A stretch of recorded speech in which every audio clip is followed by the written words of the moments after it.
I'm going to go grab an auxiliary beer. You got time.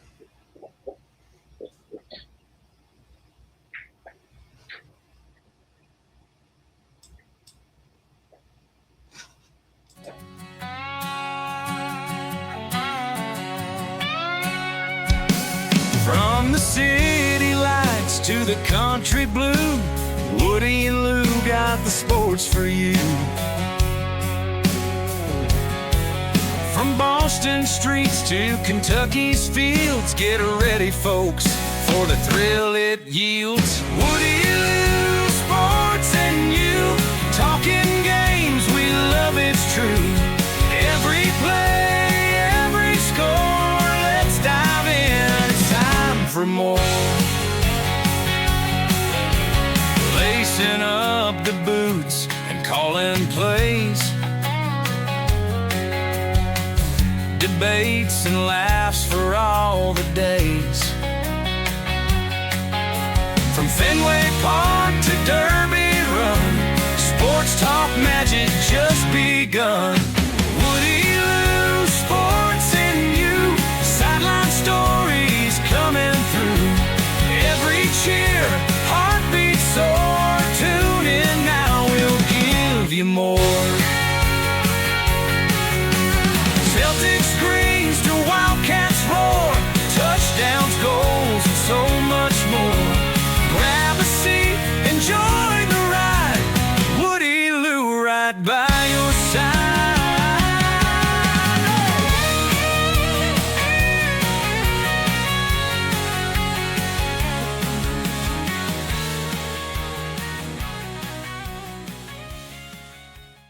The views expressed by the hosts are their own and do not necessarily reflect the official policy or position of the Department of Defense, the U.S. government, or any of its agencies. The information provided is for general informational purposes only and does not constitute legal advice. No attorney-client relationship is formed by providing this information, and nothing herein should be relied upon as legal counsel. For legal advice specific to your situation, please consult a qualified attorney. That was a bad pop. Oh well. Episode 40, Woody Lou, Sports and You. And I'm happy that we have the legal disclaimer. I'm happy every single week we have the legal disclaimer, but that's going to be especially appropriate for this episode, Braxton. And we'll get into that later on. But first, it's been a minute. How are you? Doing well, Dan. I'm happy to be here for episode 40, the big 40. This is a milestone episode. Yeah, it's big. It's a bad pop for a great show. I'm fired up to be here. We have a lot to catch our listeners up on what we've been up to off camera. I think it's going to be a good show. I think it's going to be good too. How about we get the sports, the Woody Lou Sports and You part of WLS&Y out of the way, and then we get into what we really want to talk about. Does that sound good to you? Sounds good, Dan. All right. Dog days of summer, Major League Baseball. Braxton, what do you got?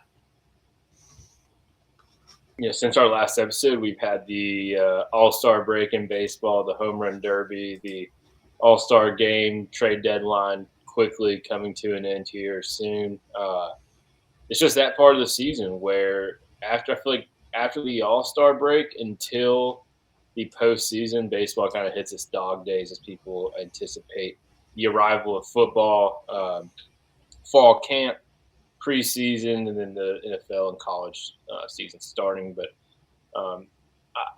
I still keep track of the Braves. I don't watch every game. I watch whenever I get the chance. Typically, I get tuned in around the seventh inning. But the Braves, for me, I've never seen a team that's maintained the lead in NL East all season stink as bad as the Atlanta Braves. I mean, yeah, they're still like the top team in the NL, and I haven't watched much Braves baseball, even though I do get it on local TV here in Nashville. But you just keep on telling me how bad they stink. They stink.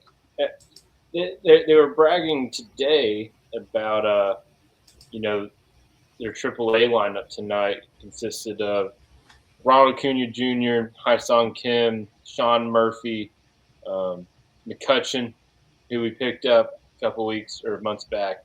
It's just we stink. Hai Song Kim making the money he does and just going down and playing in the minor league is bananas. Sean Murphy, we give up Jonah Heim for Sean Murphy to come back, get re-hurt. He's on his 1000th rehab assignment. I'm not impressed. I think this team ends up being a wild card team and are lucky to make it to anything of validity in the postseason. So they're not. Are they making it past the wild card game? No chance. I don't think so. Well, I have a lot to say on the Red Sox, my beloved Red Sox, and I was not watching any of their baseball up until about 3 weeks ago when they started their historic 15-game winning streak that ran from July 3rd to July 22nd, an unreal month for the Red Sox. Braxton, have you been watching the Sox? I kept up with them. I even texted you while I was at Disney to make sure that you were aware of what your Sox were up to. I'm happy for them. I mean, I guess you could say they're my American League team. But no, great. It's the best in franchise history. Tied for the 1946 team that had a 15-game winning streak, and that team won the AL pennant and featured future Hall of Famers Ted Williams and Bobby Doerr. It's been incredible, and I remember I was down bad on the Red Sox. They were, I think they were 15 games out or something of the wild card, like well below 500. And I texted a group of my high school buddies on Thursday, June 24th or 5th, because that Thursday they were starting a 5-game series against the New York Yankees at Fenway Park. And I texted to them. I was like, yeah, just take the Red Sox out back and end it. Like, this is it. The season is over. They're going to get swept by the Yankees at home. Like, this team is lethargic. They stink. They're not playing good baseball. They go ahead. I eat my hat because they sweep the Yankees that Thursday through Sunday 4-game series, including a Sunday night baseball game. And they won. I mean, other than Sunday night, that was 5-4. I have the schedule up right now, but they won 6-3, 6-1, 4-1. So kind of throttled the Yankees. Then they host the Nationals for a 3-game set where they lose that series. And then it starts the road trip on July 3rd. That started the 15-game win streak against the Angels. And I mean, this team, like there's a lot of close games. Pitching was really the difference, both starting pitching and relief. The bullpen played incredibly, holding on to really close games. I think 8 of the 15 came by 3 runs or fewer. And they played really good defense and had contributions from everyone. There wasn't like any particular player that, I mean, they all kind of got hot, but just an unreal season turnaround where they are now above 500. They have a wild card position. And I think the latest statistics are that they are at an 84, Baseball Reference, 84% chance to make the playoffs. It's a phenomenal turnaround, and those are the type of turnarounds you see during the dog days of summer when people stop paying attention as much as they do early on, and that's the time for teams to get complacent. So then hungry teams like your Boston Red Sox have the opportunity to go on a big July swing. So I thought that these like win streaks were a lot more common, but there's only a handful of teams that have 15 plus consecutive games won in the expansion era. Do you want to take, I think this is going to be fun. Do you want to take some guesses as to what those teams were? There's 1, 2, 3, 4, 5, 6, 8 of them in the year. If you can do the season too, that would be very impressive. I'm not going to be able to do season, but I'll do team. Dodgers. No. 50 is 15 plus. Okay. Yeah, I mean, the best team in baseball the last like 3. Yankees. Nope.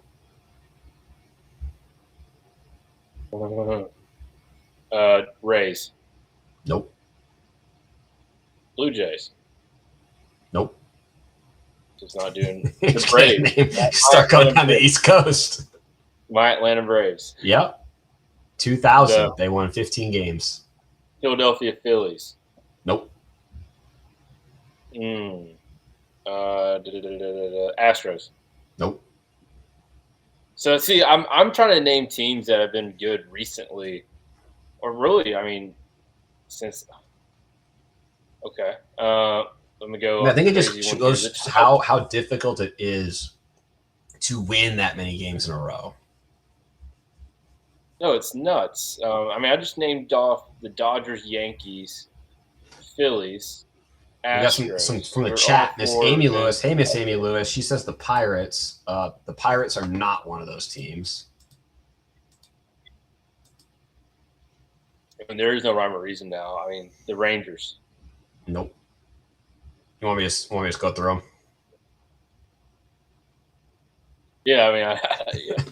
All right. In 2017, the then Cleveland Indians, now the Cleveland Guardians, won 22 games. That's the longest win streak in MLB history, at least the expansion era. Next, 2002 Athletics won 20. That was Miguel Tejada, if you remember that. 2021 Cardinals won 17 games in a row. 1977 Royals won 16. And the next four teams all won 15 games in a row. 2026 Red Sox, 2001 Mariners, 2000 Braves, and the 91 Twins. It's a hodgepodge group. Really no. No. Yeah, it's difficult to do. So yeah, no, it's super exciting time. Like I watched the game today. The Red Sox, they beat the Blue Jays. They won the series. Beautiful day at Fenway Park, and Fenway is buzzing. There is Boston after the World Cup, Tartan Army, Team Scotland, now the Red Sox. It is a great time to be in Boston and being a Boston sports fan. It definitely is. I'm happy that you are getting to share the success, and hopefully that success segues into this fall with your New England Patriots up there in Foxborough. Yeah, camp opened with the New England Patriots. Do you want to talk NFL? Yeah, that's my segue into the other part of the sports, the football. Okay, perfect. Take it away. No, I mean, we're playing off of dog days of summer. You get excited for the football season. I've already gone through the whole getting on YouTube and watching old Kentucky football games. Heck, I watched the Florida Gators best moments since 2000 the other day. I'm not even a Florida fan, but I just found myself just going down rabbit holes of watching games and watching moments. Was that mainly Tebow, like Percy Harvin highlights? Tebow. I mean, the whole 2007, 2008, yeah. They don't have it a lot recently. But anyway, yeah, I mean, it's that part. We had SEC Media Days, which I don't know about you, Dan. Since we are aspiring media members, I really eat up the SEC Media Days. And since I've been on leave from work, I was able to fully immerse myself. Not while it was happening due to, travel and family, but I've watched every coach's press conference on YouTube. Several of the players' interviews from Media Days down there in Tampa. I wish I could have crossed paths with them while I was down there. So obviously football as a whole, NFL, college, I'm excited for SEC football specifically with the Kentucky Wildcats and the Kaylee's Crimson Tide. I'm keenly tuned into. And really one thing that I've noticed going through the SEC Media Days and listening to all the coaches, I think now more than ever, the SEC has gotten so big, and they're already trying to test some waters about doing their own thing because they are the SEC. These coaches, these personalities, and Greg Sankey a little bit too at the helm. I think the SEC is going to turn into a reality show. The personalities. It is a reality show. It's on Netflix. Did you watch that Netflix show? That's fair. That was, but you know what I mean. Yeah. It's getting to a point where it's it's not just random games. There's so many storylines and personal, and probably as part of the world being more connected via social media and all that. But the coaches and just the personalities in the SEC this year are insane. I'm really excited for the year. So coming out of media day, I did not watch all of the interviews. You're a real diehard, which I appreciate, but I know there was a soundbite from Lane Kiffin's interview saying that he regretted how he left Ole Miss. I feel like the definition of insanity is doing the same thing over and over again and expecting different results. But this is just wash, rinse, and repeat from Lane Kiffin.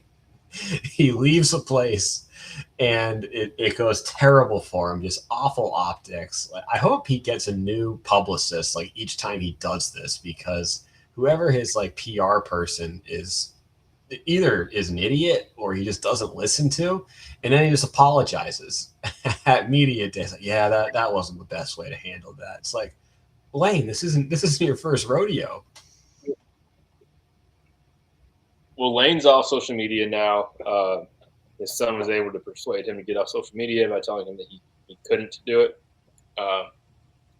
One of the media members, they asked Lane about his departure, and he went on his whole whatever, like, it's not a holier than thou, but like, he's above board and trying to be a different character. But then one media member asked him, I don't remember if it was SEC Mike or if he asked him a wild question too. Essentially, they laid out, I think it was SEC Mike, he laid out all this success he had at Ole Miss. Mm-hmm. And he's like, hey, like, you had this many All-Americans, this many wins, blah, blah, blah, blah, blah. Now, in your Vogue article, you told them that it was hard for you to succeed in Ole Miss long-term due to the racism and how essentially racist Oxford is and Mississippi as a whole. Are you here to say that you're going to do that plus some at LSU due to the lack of racism, whatever? I'm paraphrasing here. And he was able to turn that question and his response into talking about his parents passing and that we all die and not to hold on to every word and we die. It went a couple different directions. I implore you to go back and use the 30 minutes to watch the whole thing. But it was a President Trump level weave of an answer. There's a lot of bobbing and weaving going on. All right, I'm definitely gonna I don't watch really the know full if he got interview back now. to the starting point like I wasn't. Yeah, it's worth watching. All of those are worth watching the full interview because with the sound bites, you really lose. You obviously lose context, but you kind of lose like how they got to that point. Yeah. And the cool thing is, these people have. I'm assuming most of them have speechwriters, but they get their opening monologue, and seeing the different approaches to the opening monologue that the different coaches took, I just found to be hilarious. And I wish I was able to have the opportunity to have an opening monologue at SEC Media Days because I would go in some wild directions. That would really Okay, well, producer note, episode 41, Would You Lose Sports and You? We will give Braxton an opening monologue. So that will be for next episode. Okay. I'm excited to see where that goes. But no, I love myself some Joey Freshwater. I have a question. So his son got him off social media. His son's supposed to be a pretty stud. Is he in high school? Is he a high school football player? He's a junior in high school. Is he playing at was it Newman? Is that where the Mannings played? I'm not sure. He was at Oxford High School, and then I don't know what the name of the high school is he's at now in Baton Rouge. Okay. Well, let's if you're okay with it, it's not too soon to start looking at least like September matchups. Are there any games that you're especially looking forward to? I think that LSU Ole Miss game on September 19th. That's probably the best game in September. The inflection in my voice makes that a question. It's a good game, not the best. What's the best game? That's a good game, not the best game. The best game, I think on paper, the best game is going to be the Texas-Ohio State game. Yeah. But the best game in our hearts is going to be Kalen DeBoer starting back-to-back seasons with true road losses to quality opponents in Lexington, Kentucky on September 12th. which will officially be the first win for Will Stein as SEC head coach in a conference victory, and will be the first time Kentucky's beaten Alabama since '99, I believe, late '90s. Wow. First time. In over 25 years.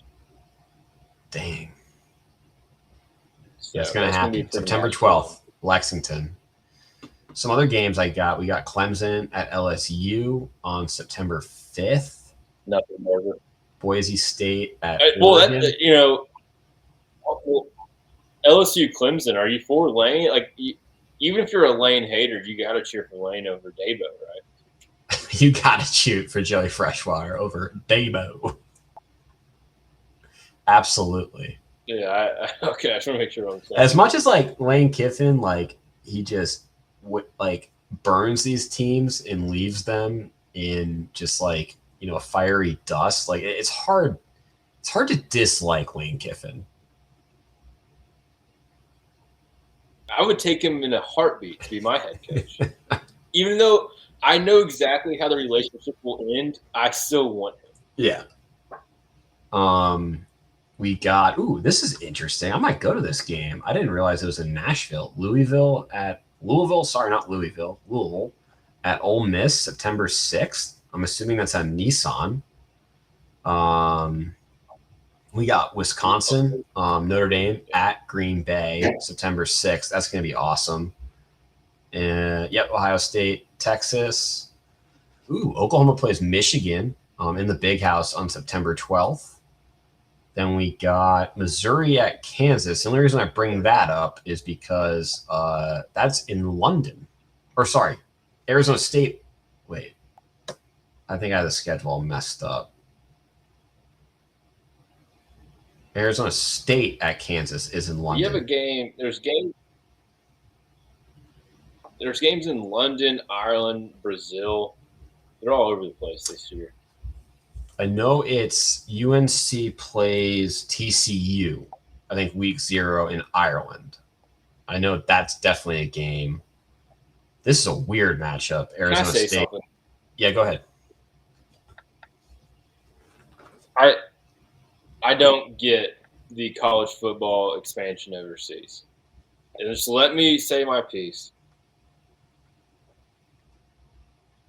NFL doing it, in theory, makes sense because there is a world where expansion NFL team goes to Canada, Mexico, even though it would be absolutely bananas as far as travel goes. Like there is a world like London was able to get an NFL team. I think London's getting an NFL team. It's going to happen.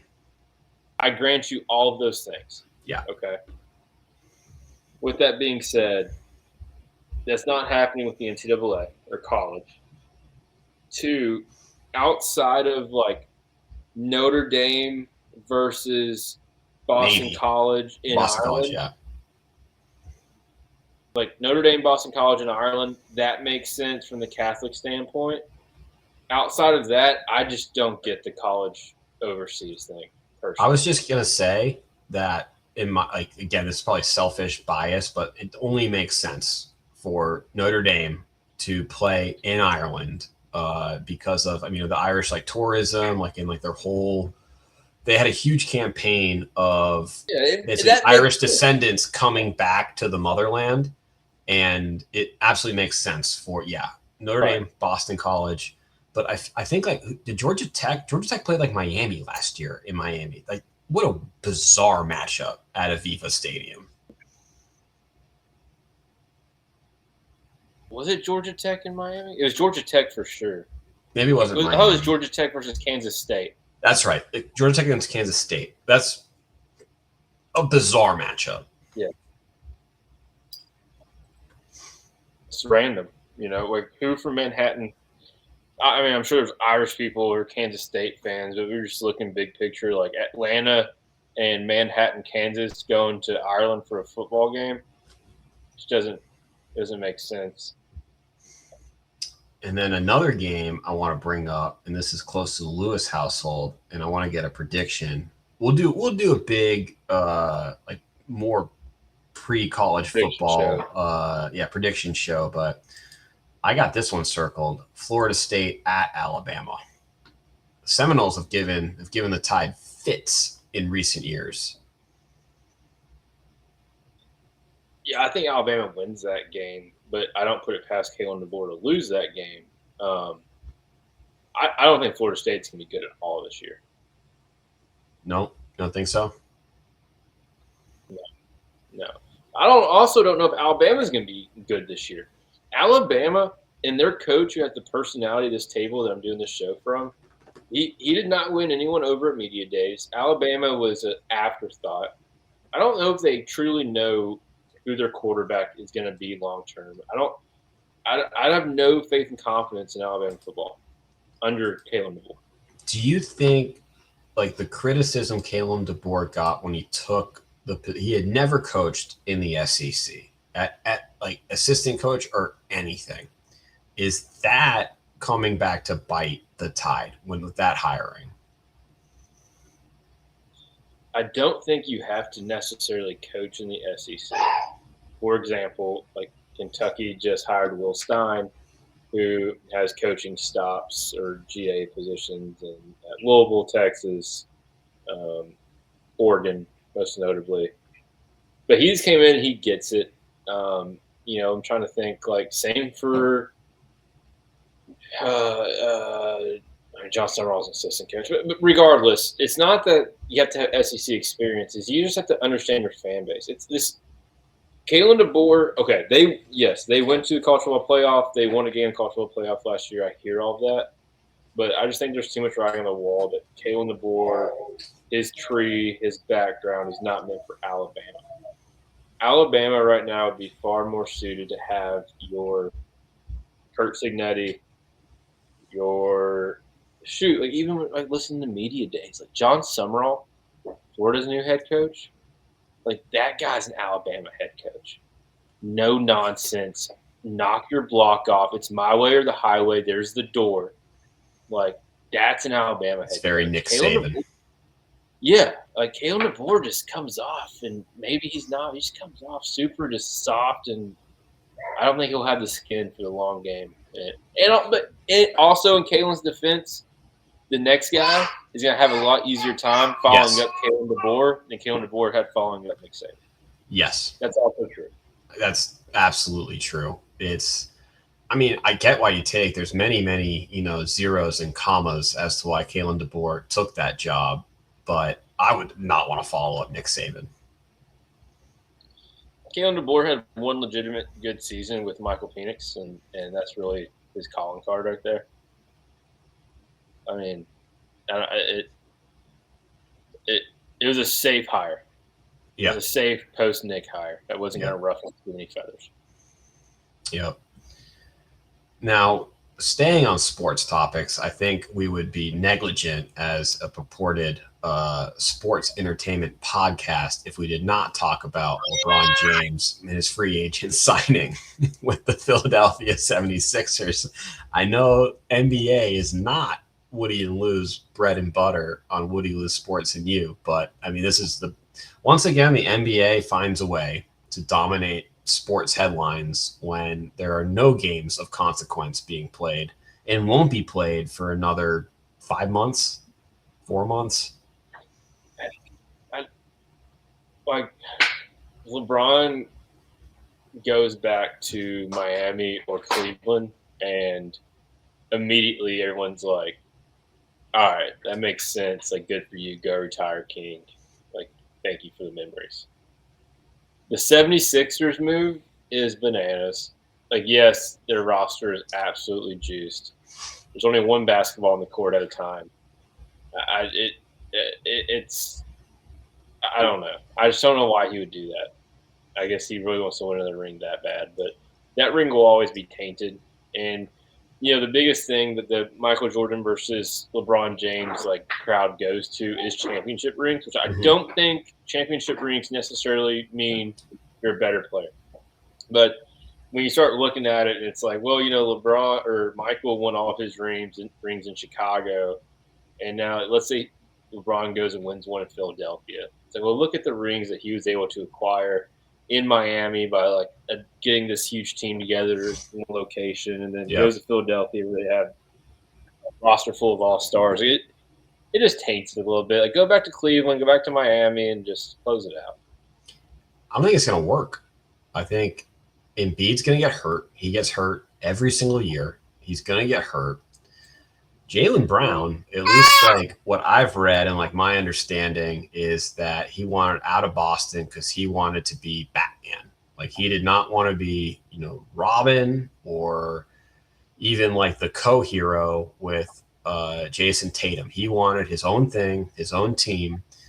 And now, like, is he not only Robin, he's like, I don't know, one of the, like, who's the stupidest Teenage Mutant Ninja Turtle? He's like Master Shredder or something with Joel Embiid, LeBron James, and Maxey. Like, Jaylen Brown is like almost an afterthought in Philly.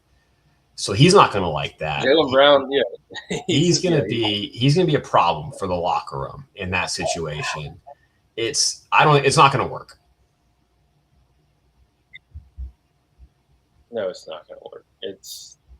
And what's Bronny do now? Like, he signed the contract. Is Bronny just like he's part of FaZe Clan, Braxton? Don't you understand? He's got a contract with FaZe Clan. You know about that, right?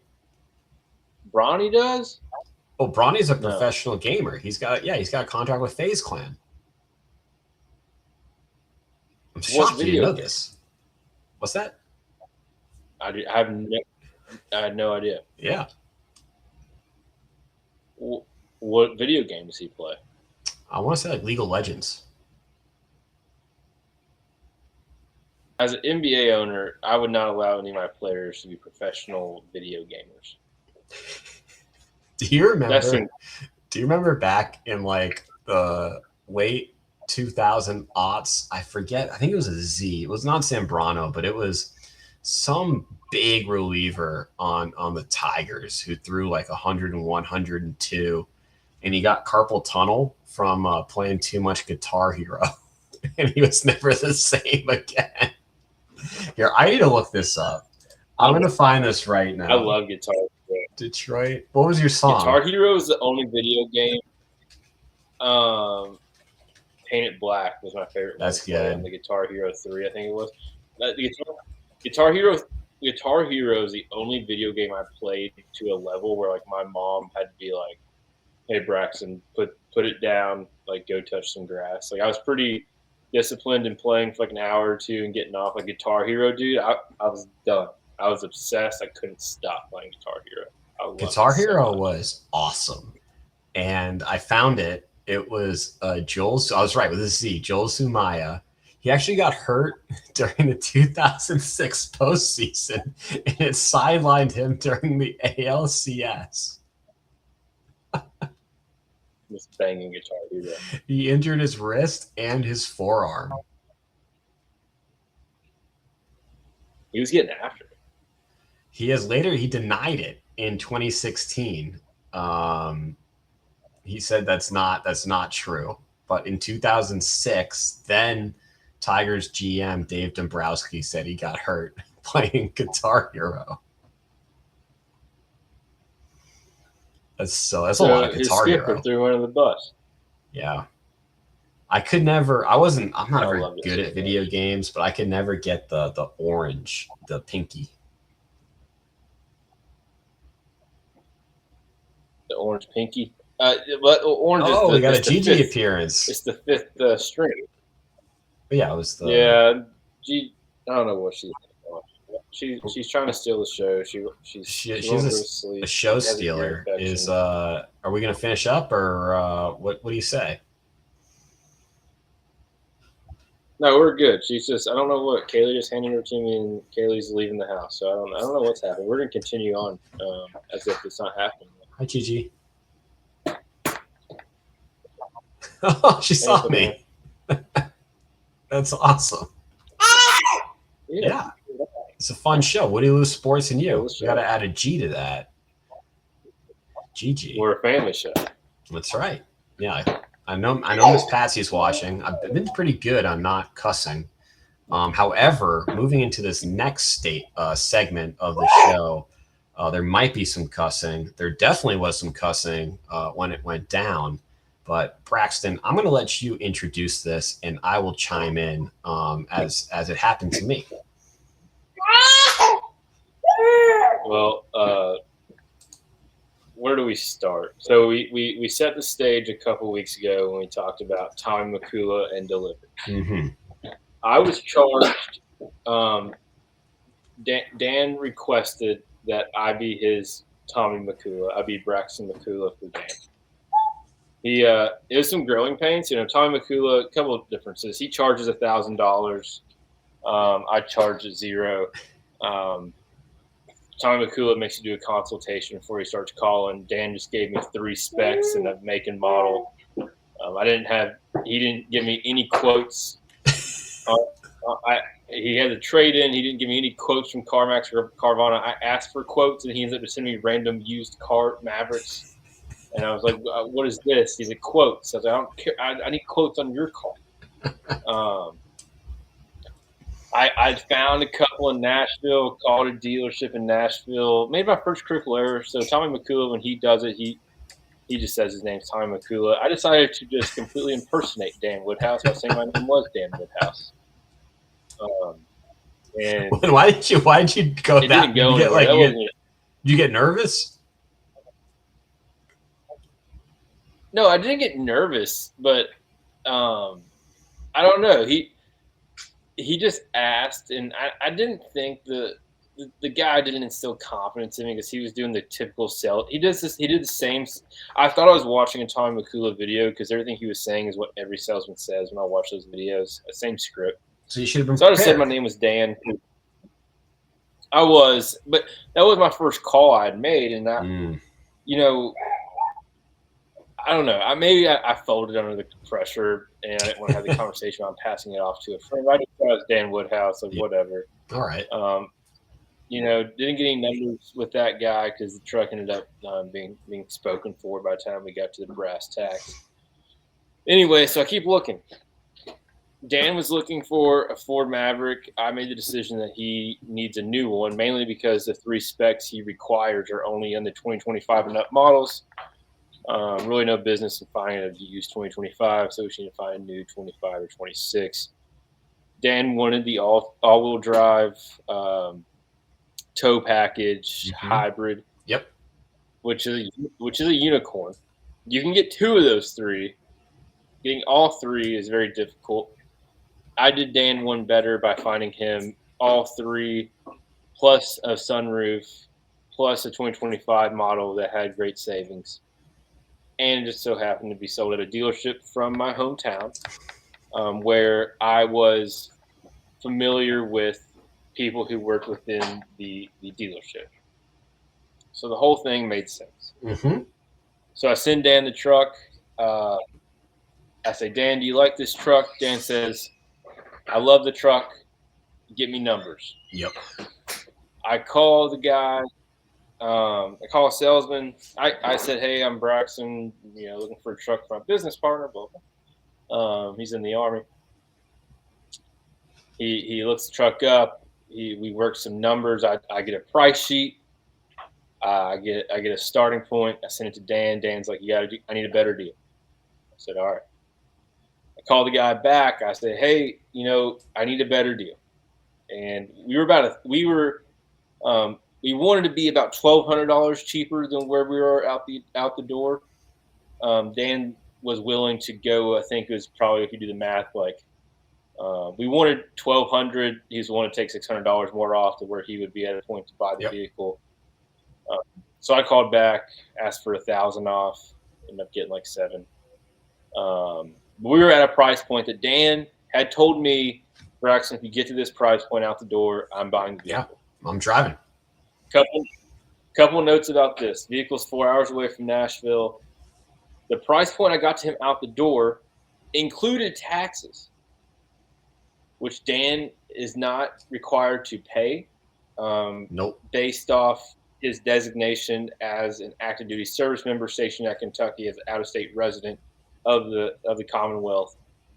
So in reality, with the tax exemption, I had Dan an extra $2,000 below what he wanted, what he was willing to pay. So it was a phenomenal deal. Phenomenal deal. I thought I was having a new Great truck. deal. I was so excited. I did my job as the Braxton McCullough. I'm not a broker. I did my job as Tommy would like. The difference between me and Tommy is Tommy has a guy who handles the next phase of the operation. Tommy gets the price, and then he has a guy who helps the buyer, in this case Dan, get to the finish line with the finance office. Couple notes. I told the salesman a couple things. I told the salesman who Dan was going to finance with. I told him who Dan's going to finance with. The guy concurred that the bank that Dan was financing with was going to have a better rate than he could offer him than either local banks or even the Ford manufacturer APR special offer for 60 months. The USA, the bank was better. Not an ad for USA, but they had a better offer. So he knew that we were financing with USAA. I brought up the tax situation on the phone and over text after we got the final numbers. I sent another reminder saying, "Hey, look into it with your guy. I don't think Dan will have to pay this." He's like, "I don't know. I think he does." I was like, "I don't," but no longer was it my fight. That was $2,000. It was a handover to Dan, and I told Dan in the handover, like, "Hey, I've brought this up. He knows it's like on our mind. You're the lawyer. Dan is the resident attorney, who he's smarter at understanding that stuff. I come to Dan with tax questions, so like, this was just me saying, "Hey, Dan, I'm an idiot when it comes to taxes, and this doesn't smell right. Look into it." Yeah. So of course, Dan looks into it. I was right. Dan did not have to pay that $2,000. Anyway, Dan and salesman connect. Dan calls me at like 5 when he gets off work. He's like, "The guy didn't answer." And I called. Yeah, so I'll jump in. So I had been Braxton did the handoff, so I had the number of the salesman, and we're texting back and forth. I'm sending him documentation. I sent him my USAA certified pre-approval. I sent him my current insurance, my license. And I'm like, "Hey, I'm pretty busy right now at work, but I will be available at 5:00 Central Daylight Time on Friday. Just to, hey, whatever you need. I'm coming up tomorrow. I'm ready to buy this car." And I call him, leave a message, and Braxton, you take over.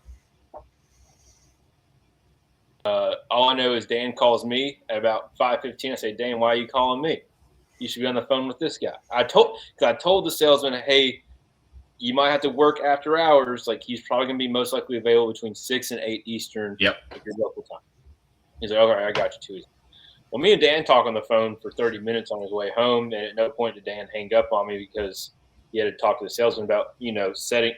If I'm the salesman and I have a guy who is buying a new truck for me, not like, "Hey, I'm coming to look at trucks." Like, "Hey, this stock number, this truck, we have a price sheet. I have shaken over the phone hand with you. I'm coming to buy this truck. I'm driving 4 hours from Nashville to small town to buy a truck. I am guaranteeing that you will make a paycheck tomorrow." So the fact that he didn't get put to bed by the salesman, I thought was a little weird. If I was a salesman, I'm putting you to bed because that's money in my pocket. I wake up at 4:35 in the morning Saturday. I text Dan and say, "Wake up, it's time to buy a new truck." I was the salesman. I wasn't making any money. I put Dan to bed. I woke Dan up. "Go get your truck, dude. Awesome day. You're about to buy a new truck for a great deal." Yes. Dan was about to buy a new truck and have a $200 payment. What are we talking about? This is just it's a great day. I was so excited. It was a great day. Dan gets on the road. I wake up. I'm walking the dog. We're talking on the phone. He's going to Buc-ee's. And I'm like, "Dan, have you heard from the guys yet?" And he's like, "No, I haven't." He's like, "Oh, I got a text." So you get a text. You tell me you're going to hang up. Now, Dan, you take over. You get a phone call from the salesman. This is where things start to go a little gray. Yeah.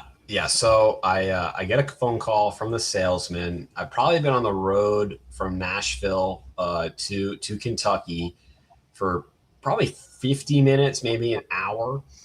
And we start talking, and I'm like, hey man, what do you need from me? Like I've sent you the loan pre-approval, my proof of insurance, my license. I have $2,100 in cash because you won't take my check or whatever, like sort of like a wire transfer. So I got approval to extend my daily ATM withdrawal limit so I could take out $2,100 in cash. So I have my leave and earning statement from the military. I have my orders to Fort Campbell, Kentucky. I feel like I have everything primed and ready to go for this brand new 2025 Ford Maverick to be waiting for me in the front of this dealership, ready for me to drive away. Yes, Braxton. You also, we had already set the battlefield about the tax situation. And Dan wasn't just showing up as a customer demanding the taxes get waived. Dan did their legwork of finding the Tennessee and Kentucky codes, getting copies of those so that it would be a discussion between him and the finance manager of like, hey, this is what this says if you're not going to give. Like, he was prepared to have a conversation and do recourse, even though that was going to take more time. Like, you did the legwork on that. So yeah, I printed out, and I'm gonna actually we're gonna clip this because, and this is not legal advice. We're gonna clip that too, that disclaimer. But this is super helpful for any soldier, service member. Hopefully we have as a listener that is stationed at Fort Campbell, Kentucky. And this is a quick 3 steps for them if they buy a vehicle in either Tennessee or Kentucky about their military exemption. So I'm going to do that in a minute. But I also printed out, not only did I print out the state code and both revenue codes for Kentucky and Tennessee, but I also printed out the Kentucky Dealer's Manual that talks specifically about out-of-state sales and how to process an out-of-state sale. So I did my homework. Yes, I am a licensed attorney, so I understand this stuff. But this is where it starts to going south. So I get on the phone and he's like, hey man, like we need a certified approval, like a certified letter from USAA that your loan's been approved. And I'm very confused by this because I have a pre-approval for up to $45,000, but they're saying that that's not good. And I'm trying to tell them, like, no, like I have the app. We're going to go through the app together once the price sheet is finalized. Like, I need to come in because the price sheet's not finalized. Yeah, Braxton, come in. The document Dan sent to me and to the dealership had USAA logo top left with their address and phone number, big large blue letters in top right said loan approved. Next thing says to Dan Woodhouse address, United States Army. Congratulations on your approval of X amount of dollars on a vehicle loan valid until September 15th, 2020, whatever. It would have fooled me. So the sales guy is now telling me, like, no, he needs to say the make and the model and reflect the price sheet. And I'm just like, no, it doesn't matter. I'm approved for more than the car is worth. Like, we're good to go here. Like, we just got to agree on final numbers, and agreement on those final numbers is on you to properly calculate the sales tax. So he's like, let me go talk to my finance manager. So I was like, you know what? Let's just save some time here right now. Like, if you could just put me direct to your finance manager, I think we can work this all out. So we had started going south. This is where the deal blew up. And I get on the phone with the sales or the finance manager, and oh boy, I'm a pretty pleasant person. Like, I am an attorney, but I'm not confrontational whatsoever. And this could have been one of the most rude, dismissive businessmen I have ever encountered, which was like insane, because as Braxton mentioned, I have cash in hand. I am ready to give you my money. I'm not shopping. Like, again, like Braxton said, like, we have a stock number. We know exactly what vehicle that I want. I don't even need a test drive. Like, I am going to take this, which clearly you've had trouble moving. It's 2025 Ford Maverick. So I'm taking it off your inventory. So, and I apologize. I'm going to do a bad accent impression, and Braxton's probably going to make fun of me here. Oh, dude. But he gets on the phone and he's like, "Yep, no, you got to have the certified letter from USAA. Now they're a great credit union, but your pre-approval it won't do. I need money." And I was like, I don't understand. Like, what are you talking about? Like, I'm pre-approved. All we got to do is go through the app, and they're going to ask for check or wire transfer, and you'll get your money. He's like, "Well, this is what I recommend. You got to pull over to the side of the road and get on the phone with USAA." I was like, "Okay, I'll do that. But I need an updated price sheet if what you're asking for is a letter with the make, model, and final price.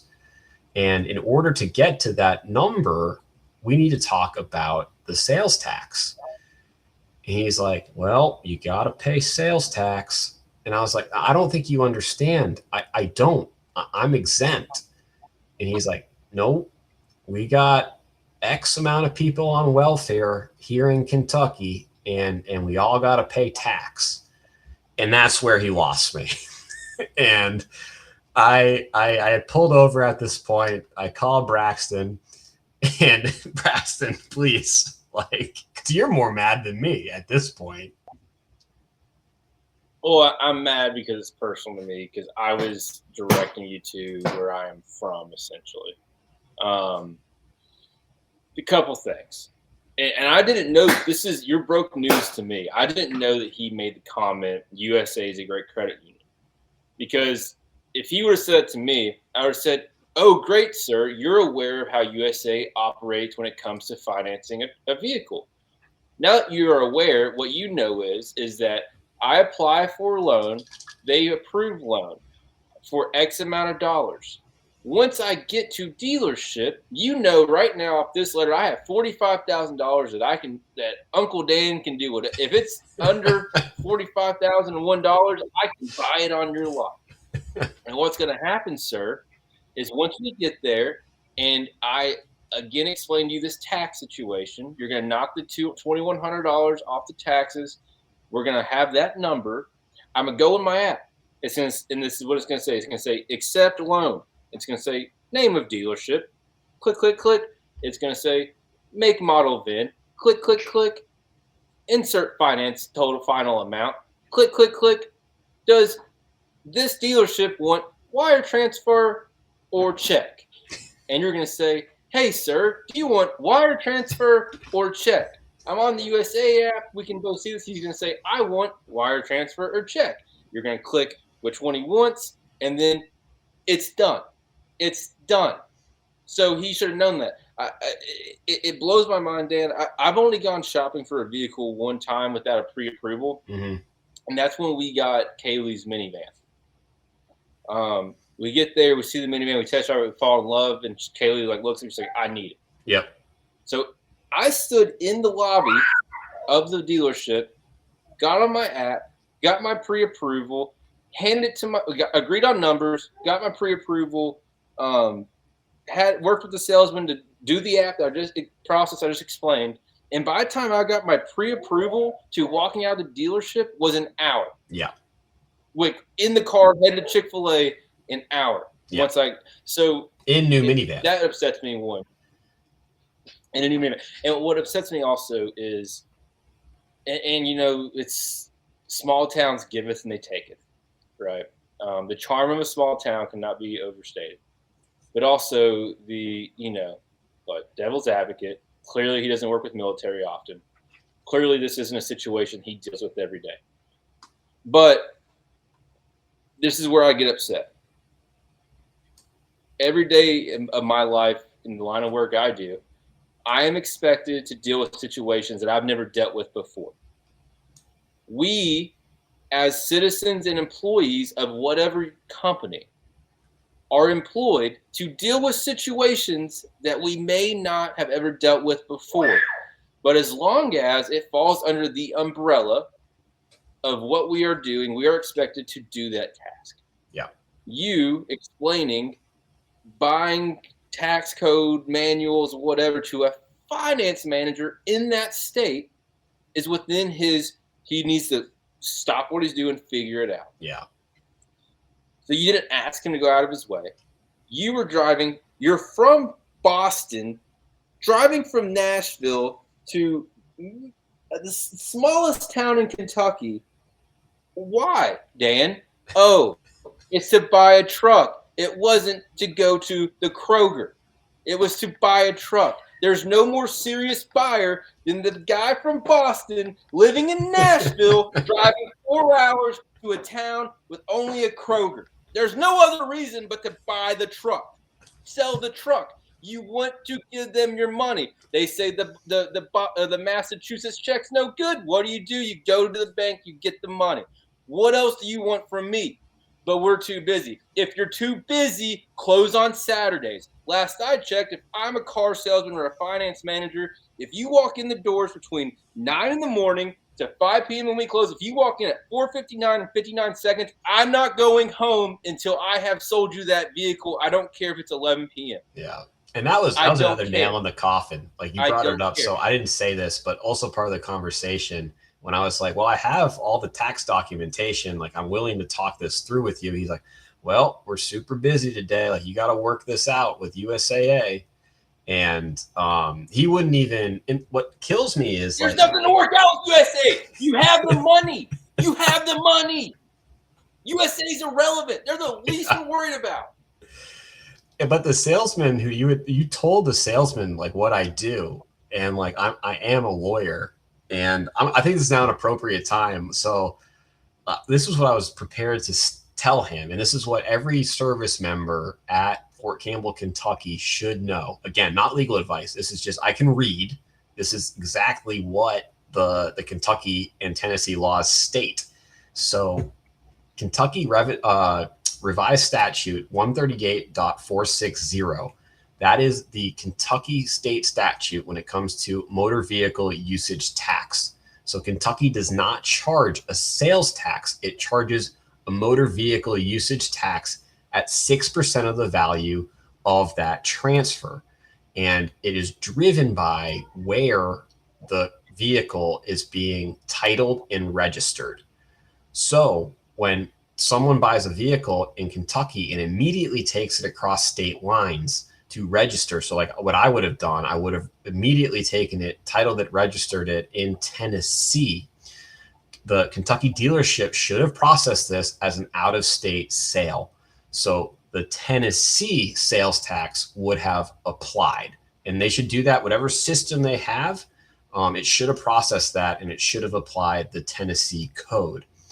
So under Tennessee code, section 67, tax 6, tax 303 is the Tennessee Department of Revenue's implementation guidance, which states that active duty service members stationed in Tennessee or at a military installation partially located in Tennessee are exempt from Tennessee sales and tax on qualifying motor vehicle purchases. Additionally, there is a note from the Tennessee Department of Revenue, and that is notice 07 tax 07. And that states that Fort Campbell service members are considered stationed in Tennessee and qualifying vehicles titled and registered in Tennessee or exempt. So by the operation of those three, the two pieces of legislation, and then the Tennessee Department of Revenue notice, a service member who buys a vehicle in Kentucky or Tennessee should not be charged sales tax.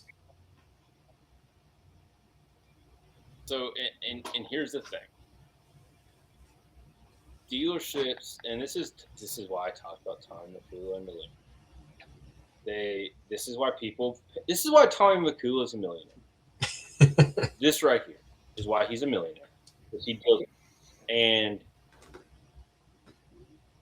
dealerships already violate FTC regulations every single day on their websites. Like every single day on their websites, they're violating the FTC. Most of them are, because there's very fine language on, price, advertised price, sales price, whatever. There's so many workarounds they do, but come on, they're playing. At the end of the day, if they would have just said from the start, hey, you know what? We don't, we're a small town dealership. We don't want to service an out-of-state sale. Like, that's just not something we're interested in. Thank you for your time. But from the first phone call, be told the entire situation, take on the deal, and then do this is crazy. 2, after you get done talking to the finance manager, he does what he should have done from the get-go. He does a Google search within 5 seconds, and then has the salesman text you and say, oh, man, turns out you're right. Can you please give us till Monday to get our ducks in a row? No, I'm halfway there, dude. Yeah. Get your ducks in a row in the next 2 hours before I get there. Your ducks in a row. This is the ducks in a row, sir. You already know where I'm titling the vehicle. You already have the zip code. You know the county. The only thing we haven't agreed on is the tax thing. On the way there, you can go ahead and say, you can send me a text, say, hey, Dan, we're taking the tax off. This is the final sales price. You say, cool, dude. As soon as you walk in, you go to the app, put in the final sales. We hadn't even test drive. We were sitting down. Here's the money. All right, the wizard in the back will be with you in 30 minutes. You sign a couple forms saying, yes, I understand. This is the sales price. Yes, I agree this is the odometer reading. Yes, I agree that I have insurance. Yes, I agree that after this leaves the lot, these are the warranties I'm guaranteed. These are warranties I'm not guaranteed. Thank you for your time. Here's your 2 sets of keys. Thank you for doing business with us. Let's take a photo. That's it. Yeah. And I'll say this. What's a sure thing? What's that? Well, I'm saying, like, if I've talked about on the show, I want to be a car salesman. Yeah. Right? When I get out of the Army, I want to be a car salesman. For me, the guy driving from Nashville who said, I'm coming to buy this truck today. I'm so serious. I'm driving from Nashville. You are my only priority that day. Who is more of a sure thing to put money and food on my table? The guy driving from Nashville who said, I'm coming to buy this truck. Here's a USA letter saying I have the money to do so. Or the people who it's a Saturday and they're window shopping and now you've done 6 test drives for nothing. Yeah. There's no world. And I know this dealership wasn't busy, dude. And what you're in one sentence, you're telling me about all the people on welfare, but now everyone in your county who's on welfare is buying new vehicles today? What are we talking about, dude? And I'll say this too, Braxton. Pick one. I'll say this. After that conversation with that finance manager, they could have dropped another $4,000, and I wasn't, out of principle, I was not going to give them my money. Well, he was so rude and so dismissive. And in closing, yes, I sent a pretty aggressive text that you revised that you ended up sending over to the salesman, which was respectful, but got the point across. And for you not to get a text back is crazy. Yeah, what I never got a text back. Your jury's still out. I guarantee you, when that car hasn't moved by sometime next week, you get a text back saying, you know what, man, you were right on all that. Here's an updated have you found a truck yet? Here's an updated price sheet. We even knocked off another dealer discount of $1,500. Taxes are gone. I promise you can get that text. I promise I hope so. We'll follow up on the next episode of Woody Lewis Sports and You. But we do have some chatter in the chat. How silly you got to be. Hold on. You have a truck sold on Saturday. All you got to do is get the guy to drive the 2 hours, pray you don't get in an accident, just get here in 2 hours, I got a truck sold. And now you don't sell a truck this whole week. How stupid. How stupid. Move the truck. It's a 2025. It's almost 2029. What are we talking about? Yeah. Move the truck. Well, we do have some chatter in the chat on this. And actually, I think the biggest casualty of this experience was Miss Patsy, our #1 award-winning listener who I was very excited to go visit in person. Miss Patsy, I appreciate you saying you're so sorry I went through this. It really wasn't that big a deal. It was just an hour of my time. I got a really good breakfast at Buc-ee's. I had some fun conversations with Braxton, but her theory is that they maybe sold it for more money. And that's why they gave me the runaround. You know, I'm gonna get on their website tomorrow and see if it's still on there. You know, that's just not how you do business, man. That's not how you do business. Yeah, I was looking forward. Braxton had a whole itinerary for me too, up in Kentucky. I was gonna have a great day in my new truck. They didn't deserve your business. I told you I finished Dave Portnoy's book. I'm prepared to put them on a bottle of champagne for their downfall. Pop it. Yeah, we're definitely gonna write. The dealership will not be named, but their name will be on a champagne bottle. I'm gonna be in this town in a week, and I promise you, Dan, can you please go and talk to the finance manager? Going through their lot, showing you just how busy they are. And I can't wait to drive in that parking lot, see 4 salesmen standing there like vultures because they're so busy, and they're just following my car around.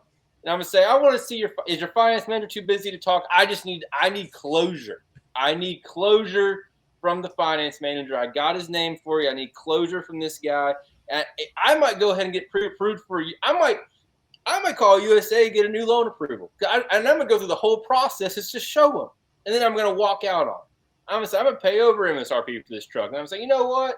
I'm busy. I got to go, dude. Sorry about it. Oh, if you could please do that to the finance manager, that would be poetic justice. I would love that. I'm about to take your loan approval letter, Adobe, change the name to me, and be like, hey, I got this letter. Is this good? I'm ready to buy. See what they say. Like, so stupid. So yeah, it was quite a Saturday for yours truly. We do have some chatter. Mason McGregor, Braxton, he's he's confused by what is on your face. Beautiful goatee that I acquired while on leave. That's what it is. So thank you for noticing. I miss you. Yeah. And then Miss Patsy, I was excited to meet my buddy. Miss Patsy, I was really excited to meet you too. I was so excited to have a great Saturday, but it unfortunately this dealership that will not be named, they were, I would say, negligent, incompetent.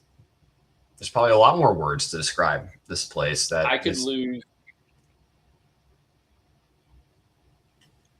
I could lose all of my money. I could have all of my cars repoed. I could rebuild my wealth over a 15-year span and have enough money to buy a vehicle. And this dealership be the last dealership on earth that sells cars, and I would walk the rest of my life before I did business with the dealership. Yeah, I mean, they're not going to see. And like Braxton said, we'll follow up with probably on the socials. If I think Braxton's right. I think there will be a follow-up. And if that's the case, they are not going to see a dime of my hard-earned money. And this is what I would do, Dan, if you just want to know, like, what would Braxton do? Yes, I do. Please share. If I got, because I'm trying to think of like what a salesman's going to do. They're going to text you like say they didn't sell it. They're going to text you like Tuesday or Wednesday and be like, have you found a truck? And you say, no. They're going to say, well, this one's still available, blah, blah. I know we had those issues. Like, I can talk to the GSM and get you down another $1,000. I would respond and say, LOL, you got to be bleeping kidding me. Here's what you're going to do for me if you want me to ever step foot in there. This is the price I'm going to walk out the door at. Make it happen. I'll be there. If not, lose my number. Yeah. Like, I would lowball them. It'd be an obnoxious number. An obnoxious number. It'd be so stupid. And like, you see how silly this is, dude? That's what you did to me. You were stupid to me. I'll be stupid to you. Now lose my number. You're blocked. Oh, it's so good. I think on that note, Braxton, we're coming up on hour 10 mark. That I think we're gonna leave it there, and we'll follow up on the saga of Woody's Ford Maverick. But do you have any closing thoughts, Braxton? I'm so excited to get moved to Kentucky next week. Our next show will be contingent on. I'm homeless until next Thursday. Once I'm done being homeless until next Thursday, our next show will be contingent on, even if I don't have the house yet, just when do I get Wi-Fi? Yep. We can I do guess it I off your should phone. probably go ahead and We'll figure we it out. can. I probably should go ahead. I know my address. I know the day I'm moving in. A responsible person would call tomorrow and go ahead and set those conditions. Yeah. So I got You should set conditions for the internet. just like I should probably start booking hotels for this week that I need. But I'll handle all that. Viewers aren't going to worry about it. It's my problem. I'll figure it out. But no, I'm excited to get moved to Kentucky. I'm excited for football season. I'm excited to bass fish with Mike Iaconelli himself. Dan Woodhouse didn't know he was. I didn't know I lived with Mike Iaconelli and Kevin Van Dam for a year. No, we'll bring this up on the next episode. But no, I appreciate it, Braxton, and we're all wishing the best of luck to the Lewis family as they make the move from Georgia to Kentucky. This was episode 40, Woody Lou Sports and You. As always, share, like, subscribe, and download. We appreciate you. And everyone have a great week.